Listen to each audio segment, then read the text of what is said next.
Okay, if you want to get your Bibles and go to Daniel chapter 10, we're going to be going through Daniel chapter 10 and then half of Daniel chapter 11 this morning. And then next week is our final class of this study of the book of Daniel. So we will finish out chapter 11 and study chapter 12. There's a lot of material in the book of Daniel, especially these last 6 chapters.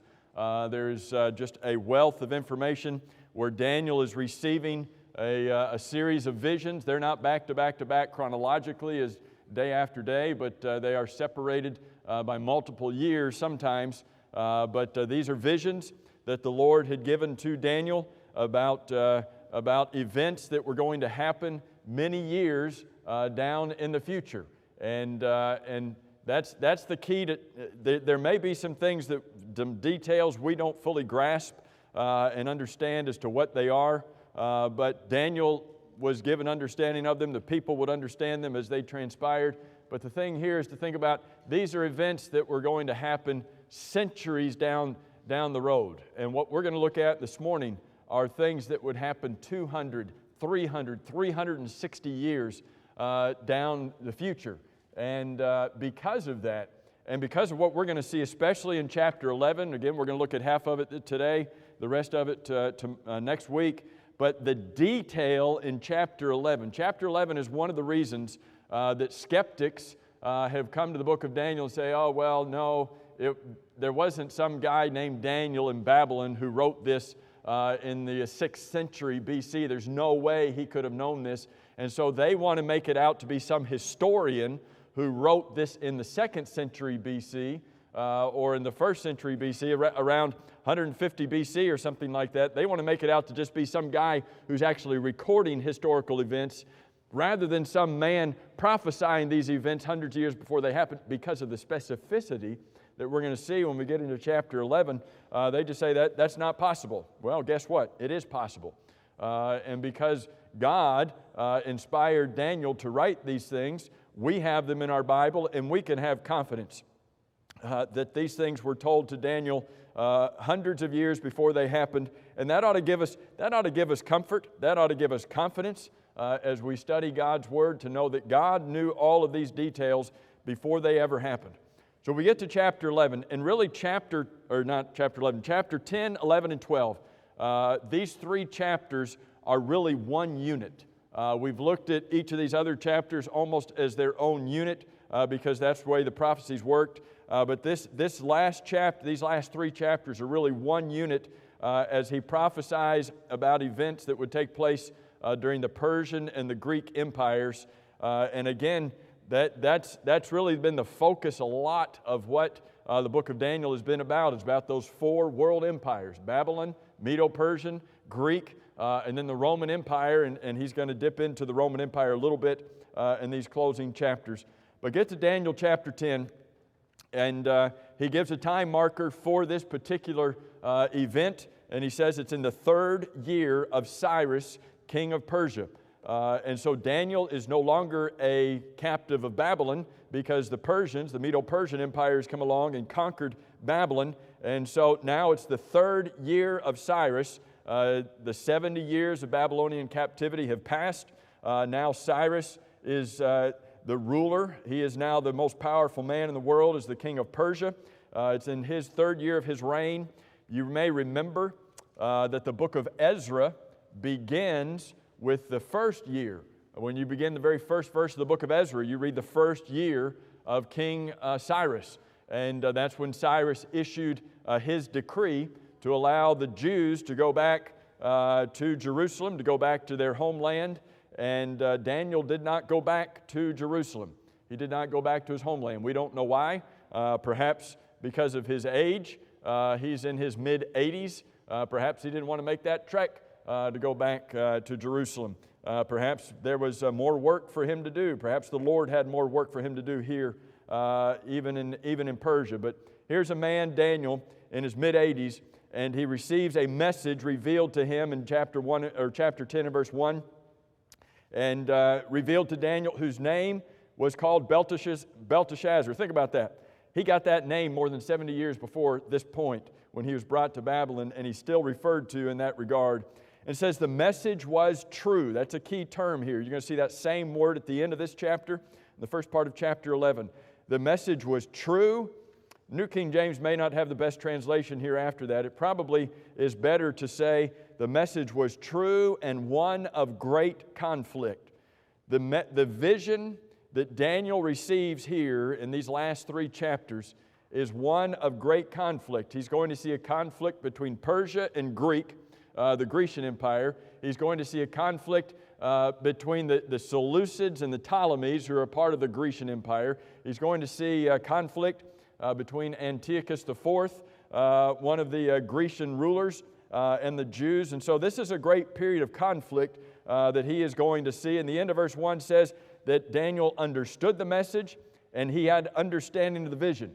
And so Daniel says, in those days, I, Daniel, was mourning 3 full weeks. We don't know why. He doesn't tell us why he was mourning, but he fasted.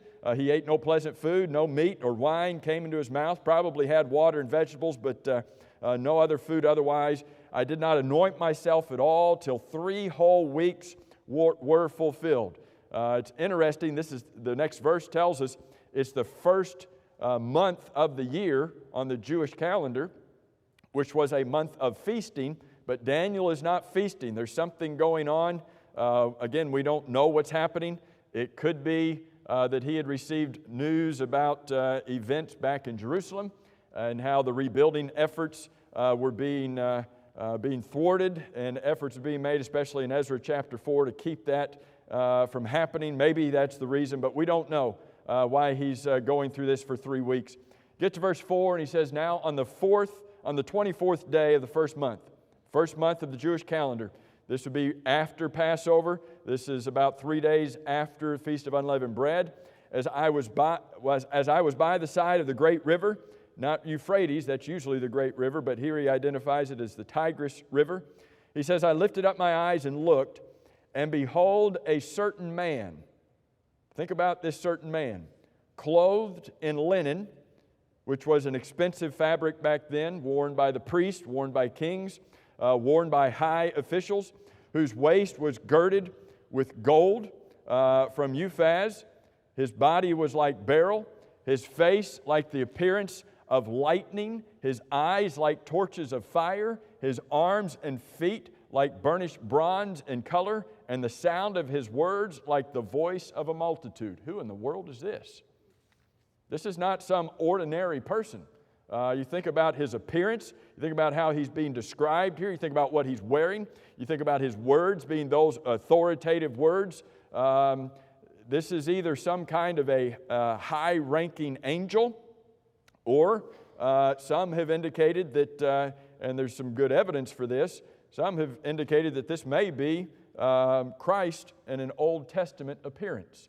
Remember, Christ is not some New Testament character. He is eternal. This could be a Christ in an Old Testament appearance. If you were to compare, we won't take time to do that, but if you were to compare Revelation chapter 1, verses 12 down through about verse 16, and the description of Christ over in Revelation chapter 1, and compare it here with what the verses we just read in chapter 10, similar wording, very similar wording between what we read about Christ in Revelation chapter 1, what we read about this one here in chapter 10. We see that the purpose here in chapter 10 and the purpose of Christ in Revelation chapter 1, their mission was the same, to reveal future events. There is another description in Ezekiel chapter 1 of a man in the likeness of Jehovah, and that's understood to be an Old Testament appearance of Christ as well. We don't know. We can't say with absolute certainty, but the one like the Son of Man over in Revelation chapter 1 sure looks like the same one as we're reading about here. But whoever this is, this high-ranking angel, or whether it's a pre-incarnate Christ, comes in verse 7, Daniel says, I, Daniel, alone saw the vision, for the men who are with me did not see the vision. Does that remind you of Saul on the way to Tarsus? He was the only one who saw the Lord. He says, but a great terror fell upon them, so that they fled to hide themselves. Therefore, I was left alone when I saw this great vision. And I want you to get the sense this is Daniel's reaction to the vision. He has seen perhaps the Lord. He has for sure seen a high-ranking angel. He has seen this vision from the Lord. And what's the reaction? He had no strength. Do you see that in verse 8? I had no strength remained within me, for my vigor was turned to frailty in me, and I retained no strength. Daniel is overwhelmed by this appearance. Yet I heard the sound, verse 9, I heard the sound of his words, and while I heard the sound of his words, I was in a deep sleep on my face, with my face to the ground. He had apparently fainted. Not the first time that this had happened. If you go back to chapter 7, the end of chapter 7, after he received that vision, same thing. You go back to chapter 8, similar event. Daniel is overwhelmed. You think about if this is the Lord speaking to him, Daniel is overwhelmed by it. This is not some minor thing happening. Daniel is overwhelmed by it. When people today say, "Oh, the Lord spoke to me," really? When the Lord spoke to Daniel, he could hardly contain himself. He could hardly remain conscious when the Lord appears to him and speaks to him. He has no strength left within him when this happens. But what happens? Verse 10, suddenly a hand touched me, which made me tremble. Now where is he? On my knees.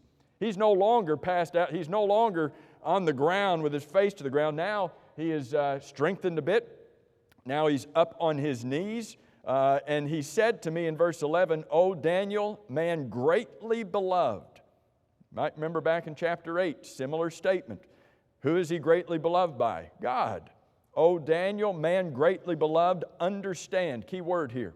Understand the words that I speak to you, and stand upright. He's gone from being down on the ground to now standing on his knees in verse 10 to now standing upright in verse 11. For I have now been sent to you. And while he was speaking the word to me, I stood trembling.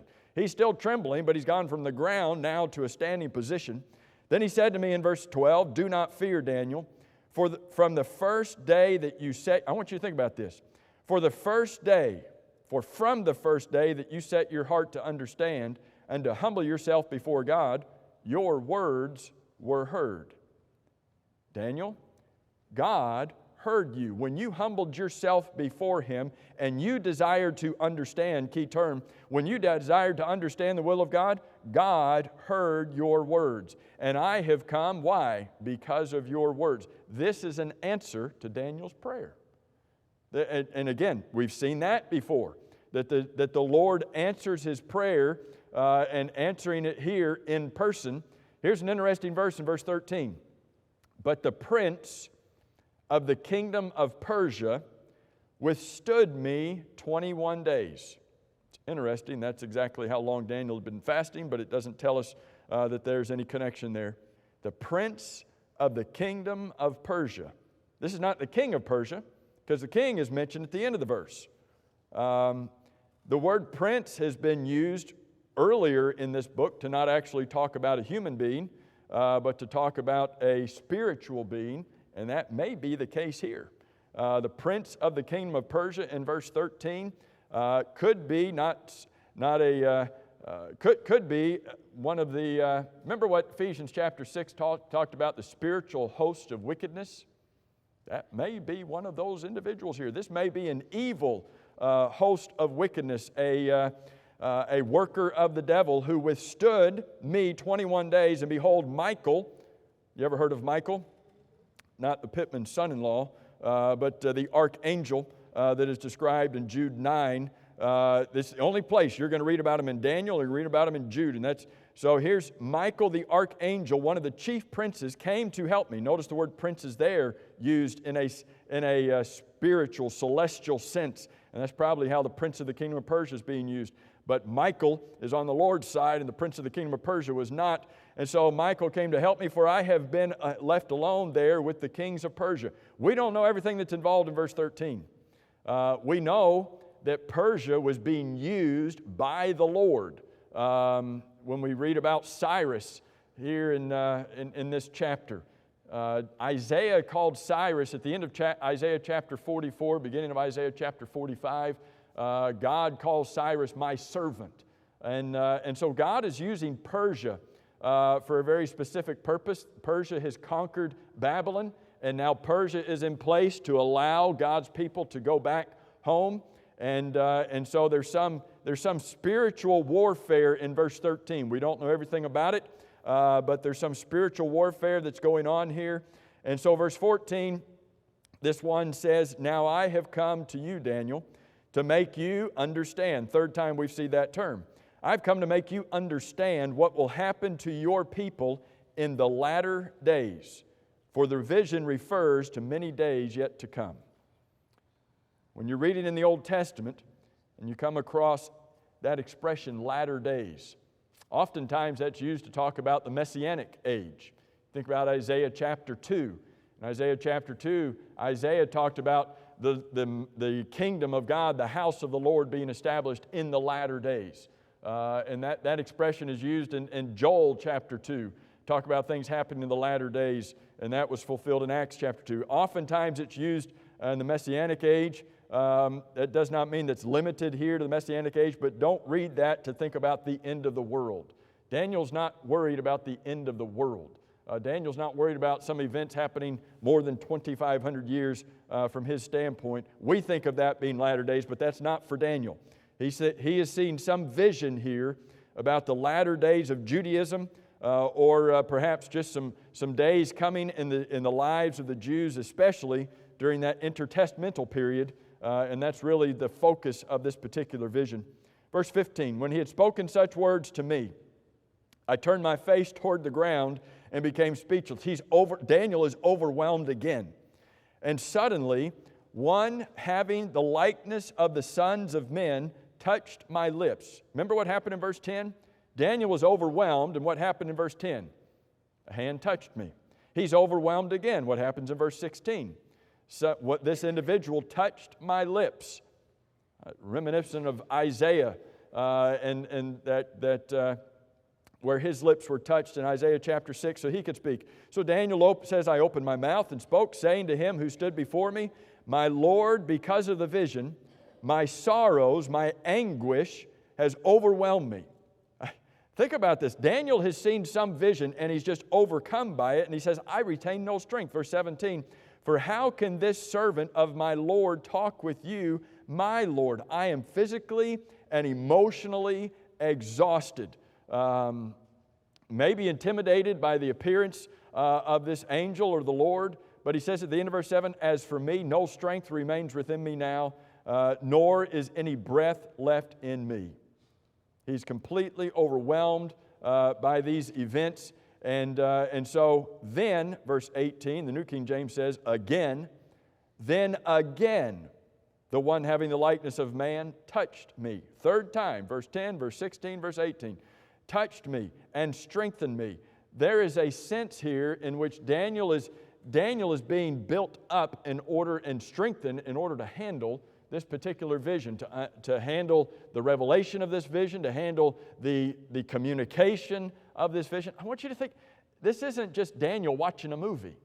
Daniel's not sitting back with his popcorn. "Okay, what else you got, Lord? Oh, okay, that's interesting. Show me something else." He's completely overwhelmed by this experience, overwhelmed by the revelation of God to him and speaking to him to begin with. But then he's overwhelmed by what he's seeing in the vision. And that's what we're going to get into in chapter 11.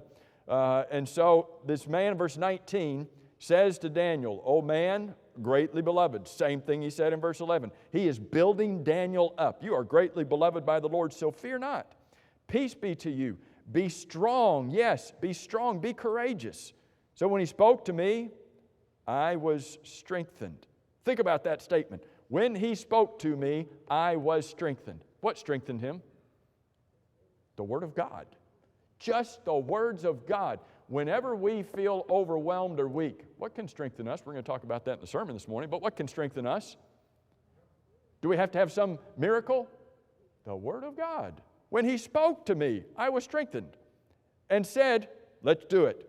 Lord, let my Lord speak, for you have strengthened me." He says, "You tell me, I'm ready to go." Then he said, verse 20, "Do you understand why I have come to you? Do you understand why I am here?" And now I must return to fight. He says at the end of verse 20, now I must return to fight with the prince of Persia.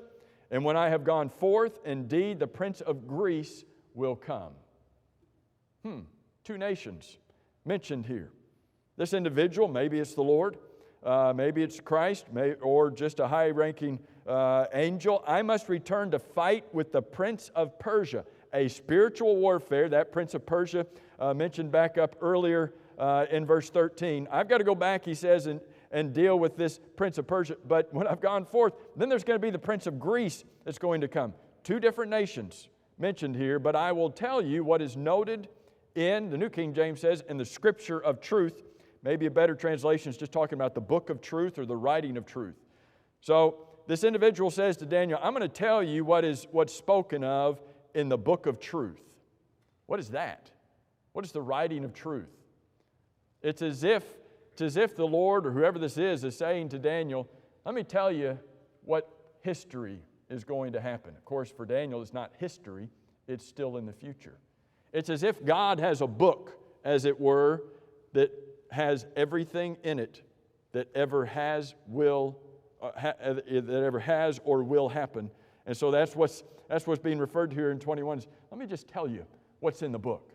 Let me unfold for you some events that are yet in the future. And really, chapter 11 and verse 1 would be better as the last verse of chapter 10, if you want to divide that up, and that's why on the screen it's tied in, because you've got a parenthetical statement here at the end of verse 21, and then it goes into chapter 11 and verse 1, where he's just talking about no one upholds with me against these things except Michael, the archangel, your prince. Interesting, he calls him your prince, as if to say Michael is in the struggle with him. Go over to chapter 12 real quick. Just look in, Michael is mentioned again in chapter 12 and verse 1. At that time Michael shall stand up, the great prince who stands watch over the sons of your people. In some way, Michael was a guardian angel for the Jews. We see that here in chapter 12 and verse 1. You see it right at the end of chapter 10 and verse 21. Except Michael, your prince, the one who's watching over the Jews.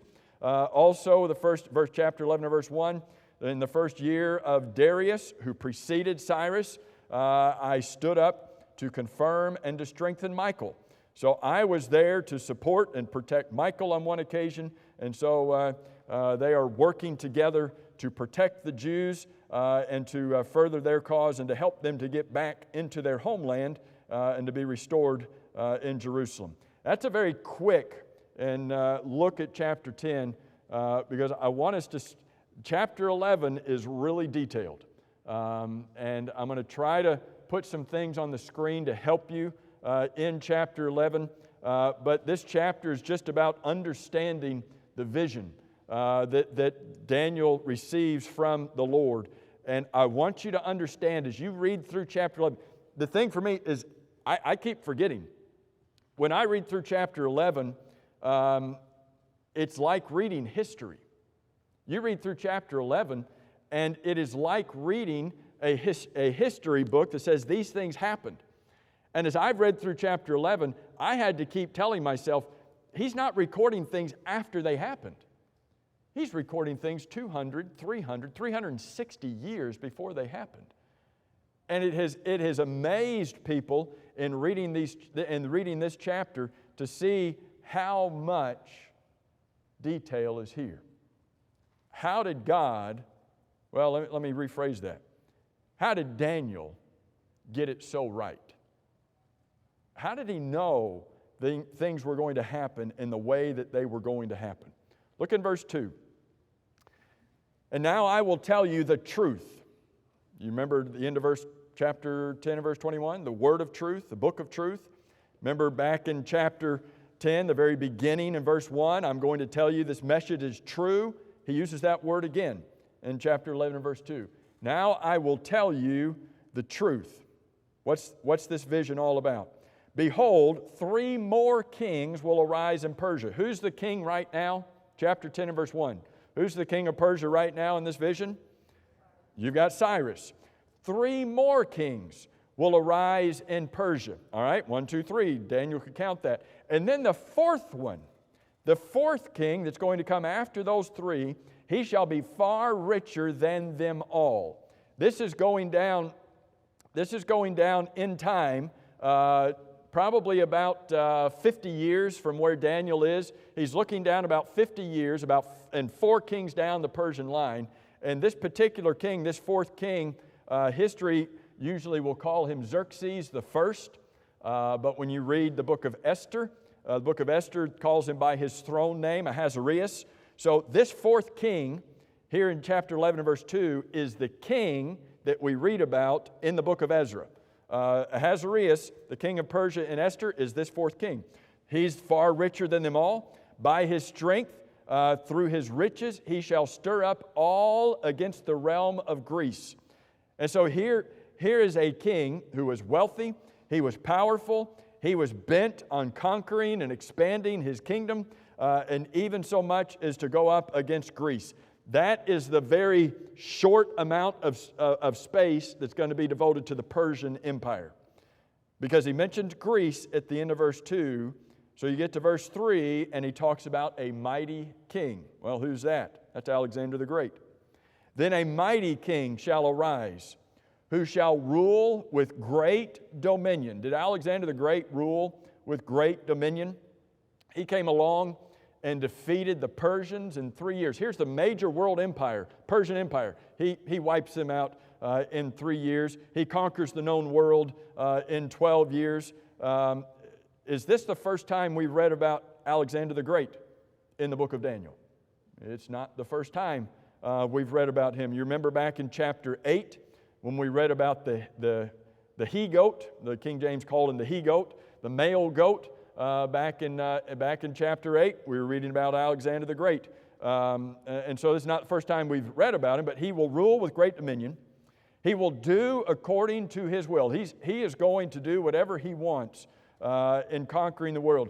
And when verse 4, and when he has arisen, meaning when he has reached the zenith of his power, his kingdom shall be broken up. How far in the future is this? Do I have the years for Alexander the Great on the screen? I don't think I do I? Alexander the Great ruled from 323 to 312 BC. Think about it. Alexander the Great, 323 to 312 BC. Daniel is prophesying in the 3rd year of Cyrus, 536 BC. Daniel is in 536 BC, and he's talking about a mighty king who is going to rule in 323 to 312 BC. That's over 200 years in the future. And he says about him in verse 4, when he has arisen, his kingdom, when he is at the zenith of his power, his kingdom shall be broken up and divided toward the 4 winds of heaven. Say what? That's not the first time we've read that in the book of Daniel. You remember back in chapter 7 when we read about the leopard who had 4 heads. That was a prophecy about Alexander the Great and the division of his kingdom. We read back in chapter 8 about 4 notable horns coming up after Alexander the Great. So you got 4, and here's his kingdom divided up toward the 4 winds of heaven. What's this talking about? But it's not going to be divided to his posterity.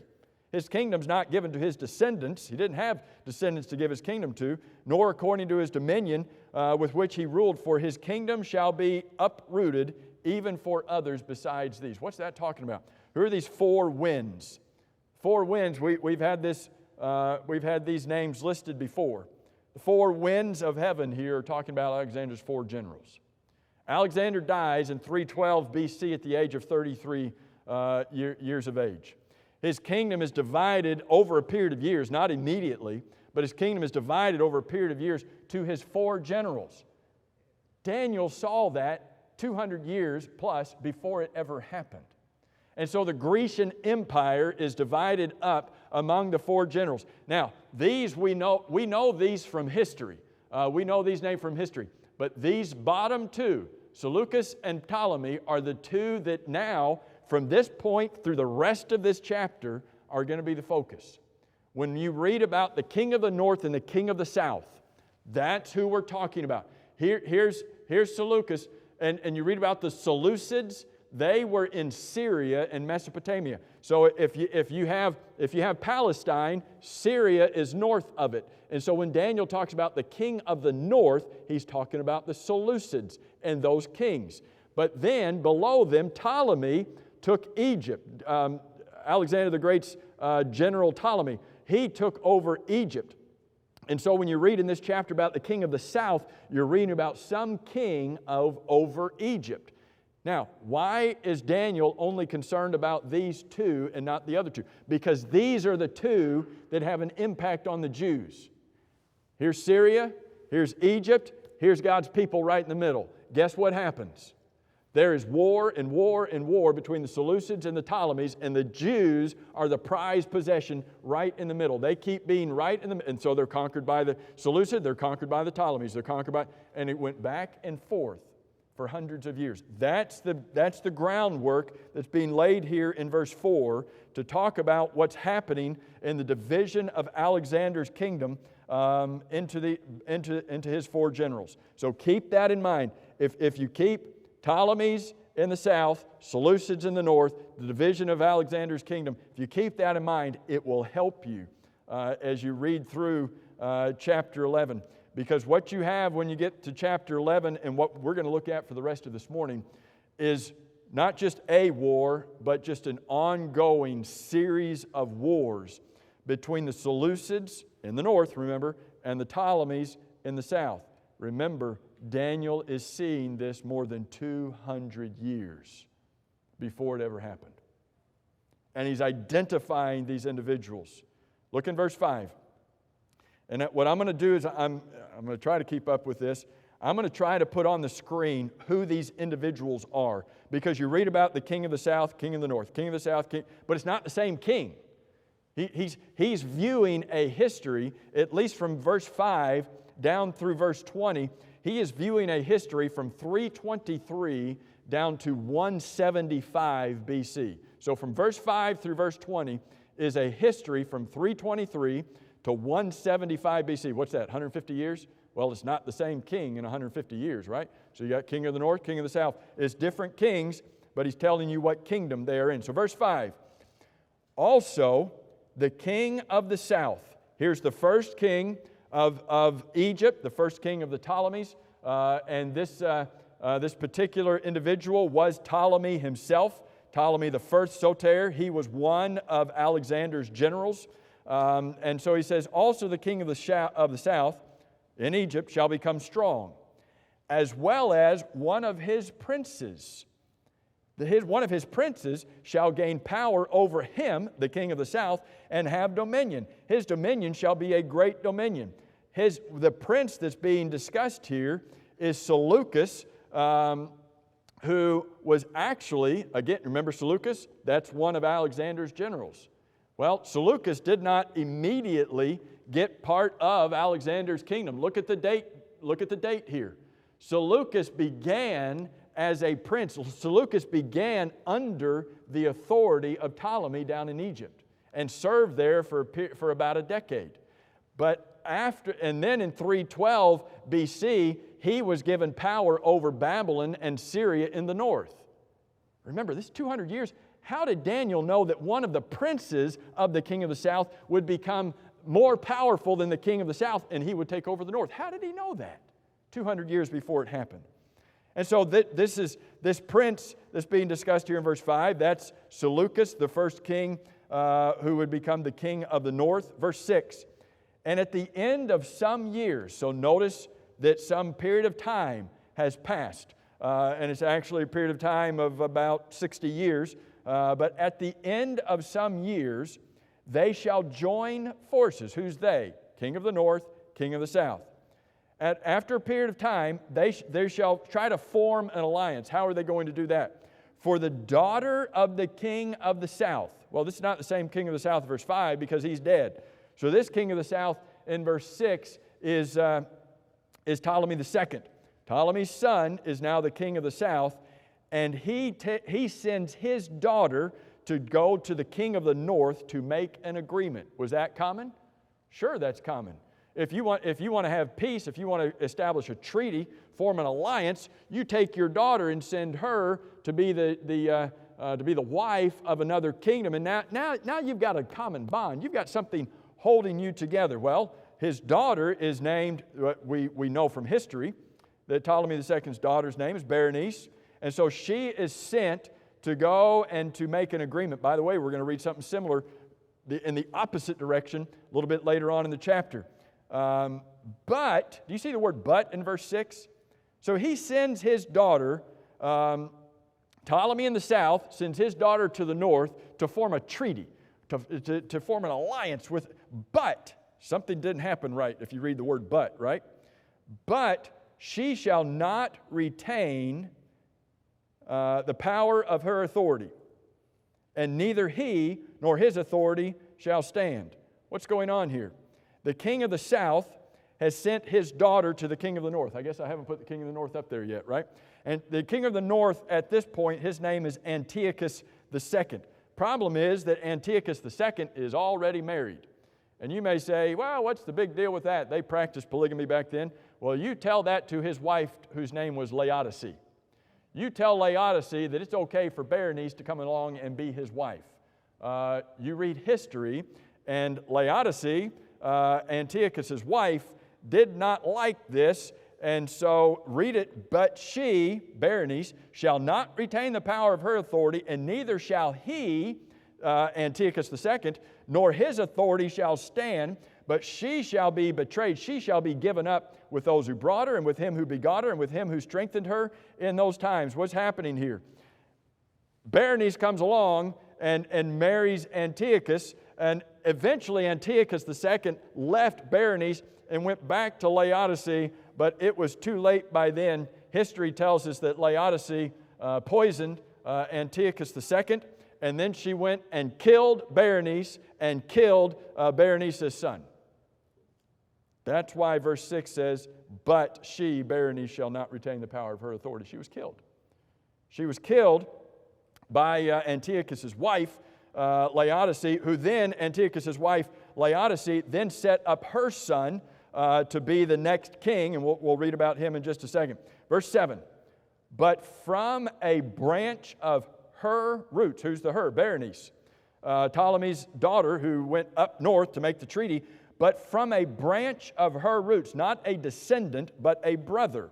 A branch of her roots is her brother, Ptolemy III, who is now the king of the south. One shall arise in his palace, who shall come with an army, enter the fortress of the king of the north. That's now Seleucus II. That's Laodice's son, who she set up to be the king of the north after she killed her husband, Antiochus II, and deal with them and prevail. There was a war. Deal with them is talking about a war that happened for 5 years, where again, Berenice's brother, Ptolemy II, king of the south, comes up against the north and goes to war against them for 5 years. And from history, we learned that they conquered Antioch, the capital of Syria. During this time, they overwhelmed the Syrian Empire and killed Laodice in the process.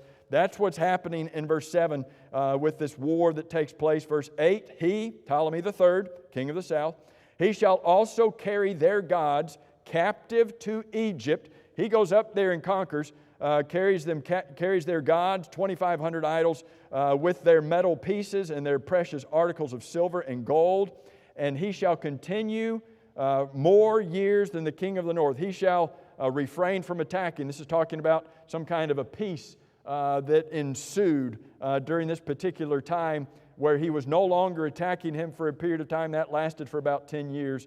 Verse 9, also the king of the north, that's Seleucus II, shall come to the kingdom of the king of the south, Ptolemy III, but he shall return to his own land. What in the world's going on here? We've got war. We've got war going on between the north and the south.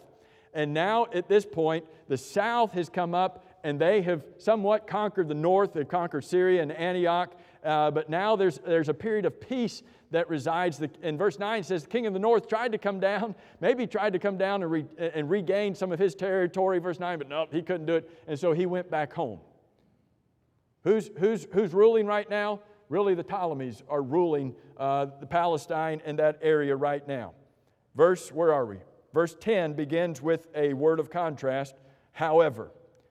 However his, who's his? That's Seleucus the second. That's the king of the north, Laodicea son. However his sons shall stir up strife. Finally, king of the northern had enough with the Ptolemies. They stirred up strife, assembled a multitude of great forces, and one, now we're centering in on one of these kings, one of the Seleucus' sons, shall certainly come and overwhelm and pass through, and he, one of Seleucus' sons, shall return. Who is this? This is Antiochus III, is Seleucus' son, who shall return to his fortress and stir up strife. We got to get moving. Verse 11. And the king of the south, who is this? This is not Ptolemy III anymore. This is Ptolemy IV now. The king of the south comes along and shall be moved with rage and go out and fight with him. Who's the him? That's the king of the north, Antiochus III. He shall go out and fight with him, with the king of the north, who shall muster a great multitude. King of the north, he tries to... So what's happening here? Again, this war is escalating. The king of the north is coming down on the king of the south. But the multitude, the Seleucid army from the north, shall be given into the hand of the Ptolemies, into the hand of his enemy. When he has taken away the multitude, who's this? Ptolemy IV. When he has taken away the multitude, his heart will be lifted up. Here's Ptolemy, the king of the south, who's becoming prideful. He will cast down tens of thousands of the Seleucids, but he will not prevail. So Ptolemies are in charge. The Ptolemies are ruling, but that's about ready to end. Verse 13 begins, for the king of the north, this is Antiochus III. He was called Antiochus III the Great. He will come, he will return and muster multitude greater than the former, and shall certainly come to an end some of the years with a great army and with much equipment. If you go and read, that statement is so true, talking about his great army and his much equipment. If you read about Antiochus III the Great and what he did, this is around 200 BC when these things are happening. And again, Daniel is 536 BC when he's seeing this. This is happening in 200 BC. And so this war is going on, and now they're fighting for control of Palestine. It was under the control of the south, but now it's going to go under the control of the north, and it would never go back to the south again. Verse 14, now in those days, many malcontents will rise up with the north against the king of the south, against Ptolemy V in this particular case. Also violent men of the Jews shall exalt themselves in fulfillment of the vision, but they shall fall. So the king of the north, in verse 15, this is Antiochus III the Great, king of the north shall come and build a siege mound and take a fortified city. That was the city of Sidon, a lot of history there, but he's going to... We know Sidon from history, but he sees a fortified city. And the forces of the south shall not withstand him. The king of the south is coming down. He's going to war. He's putting up a siege mound, and the south can't withstand him. Even his choice troops shall have no strength to resist. But he, verse 16, this is Antiochus III that's being talked about here in verse 16. But he who comes against him, the king of the south, shall do according to his will, and no one shall stand against Antiochus the Great. He shall stand in the glorious land. What's that? Palestine. With destruction in his power. Who's in charge? Who's ruling in Palestine now? The Seleucids are. He, Antiochus III, shall also set his face to enter with the strength of his whole kingdom, and he's now going to try to bring about peace between the two kingdoms. So what's he going to do? He, Antiochus the Great, is going to give to Ptolemy V his daughter. Does that sound familiar? It had been done in the reverse. Now he is giving him his daughter. Who is his daughter? Do I have it up there yet? He's giving him his daughter. Don't think about Cleopatra later on. This is Cleopatra the first. He gives him his daughter, but she shall not stand with her father. She's not going to stand with her father. She's going to be loyal to her husband instead, which caused some problems, obviously. Verse 18, after this he shall turn his face to the coastlands. Let's talk about Antiochus III, and shall take many. You read about history and read about him taking the islands along the Asia Minor. But a ruler shall bring the reproach against him. This is a Roman commander, Scipio, and bring that to an end. So you see the Romans coming into play. And so Antiochus III, at the end of verse 18, shall turn back. Verse 19, Antiochus III shall turn his face toward the fortress of his own land, but he shall stumble and fall and not be found. Verse 20, there shall arise in his place one who imposes taxes. This one who imposes taxes in verse 20 is now Seleucus the fourth. This is now the king of the north, who is the oldest son of Antiochus III the Great. He is the older brother of Antiochus IV Epiphanes. The rest of this chapter is going to be talking about Antiochus IV. When the Roman ruler that we read about, was that verse 17, the ruler that comes, the Roman ruler that came, Scipio, when he came against the north, he took away Antiochus IV to be a prisoner of war in Rome. Antiochus IV, his brother, comes to power. Seleucus IV comes to power.